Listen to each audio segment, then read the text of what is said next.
शेतात पेरणी केली म्हणजे हे काय आमच्यासाठी नवीन नाही किंवा काही खूप आश्चर्याची गोष्ट नाही।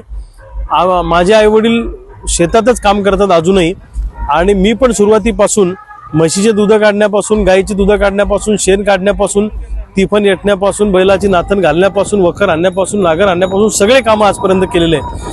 अगदी दूध काढून ते दूध बुलढाण्याला सायकलवर न्यायचं आणि विकायचं, उकड्यावर टाकायचं, हे सगळे कामं आम्ही केले। दरवर्षी पेरणी लागली की मी शेतामध्ये येत असतो।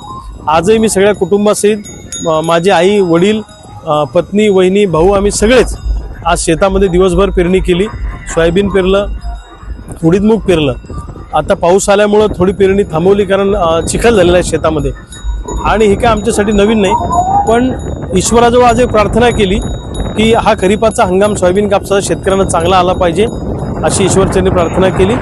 आणि सोयाबीन कापसाला चांगला भाव मिळू देणं आणि कर्जमुक्ती देण्याची सुबुद्धी राज्यकर्त्यांना हे परमेश्वरा तुम्ही द्या, अशी प्रार्थना आई तुळजाभवानी चरणी त्या ठिकाणी केली। आज पुन्हा एकदा मातीमध्ये रमलो।